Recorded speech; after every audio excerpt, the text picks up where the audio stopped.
Have you ever been in a conversation where your mind just goes blank? You sit there pretending the awkward silence doesn't make you feel dead inside as you scramble to find something, anything you can talk about. And somehow, the more you try to find new topics, the harder it seems to find something to say. Well, good news. There's a couple easy ways you can always have something interesting to say so your conversation never ends.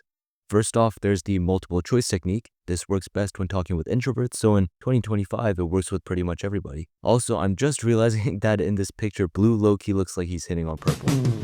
The multiple choice technique gives the other person several topics to pick so they can continue the conversation with the choice they find most interesting. For example, most people asked, "Where are you from?" and you would probably respond with a country like Canada. And now they get the lucky opportunity to choose between "cool" or "wow, what's that like?" Instead, give them some stuff to latch on. So instead of saying Canada, say, "Oh, I'm from Vancouver, Canada, where it rains about 90% of the year, but the rain is a great soundtrack to fall asleep to and magically helps me be creative and come up with ideas for my book." Right there, you've given the person a bunch of stuff to choose from. Maybe they live in freaking Africa, so rain is interesting to them. Or they have an interest in books and they can ask you a follow-up question about your book. You know how you make your essay longer by expanding on words? Like instead of saying red cup, you might say a device used for the consumption of water in a dark shade of pink made of plastic. Or maybe you've done this to make a less prestigious job sound better. Instead of saying stripper, you might say costumed entertainer and professional dancer. Or instead of saying YouTuber, you might say in-between job. Basically, do that with all your answers. Add specific details that the other person can choose as a conversation topic. Next, we have the classic technique called arranged speculations and scenarios, which you can remember with the easy to memorize acronym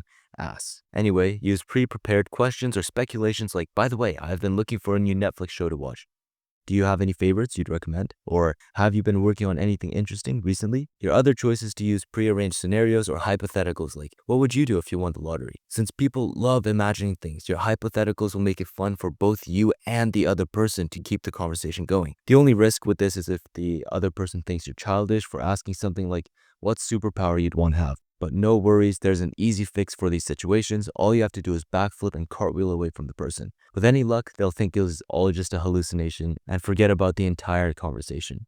Doesn't matter for you unless you want a boring ass dude as a friend. In any case, when you run out of things to talk about, use your ass. The conversation will go from awkward silence to fun as long as you keep talking about your ass. Please still consider subscribing. The last tip to keep the conversation going is absurdity. This one is insanely easy and is guaranteed to make them laugh. Just look at something around you that seems mildly interesting, then just say the first dumb thing that comes to mind. You don't have to worry about sounding stupid because that's kind of the point. You sound so stupid that it's funny. So the next time you get stuck in the awkward silence quicksand, try the multiple choice technique. Use your ass and make absurd observations. As a man who's been in too many awkward silences, I know how it feels, and trust me, this works. Thanks for watching. If you'd like more videos about psychology, hit subscribe, like the video, and comment a Netflix show recommendation.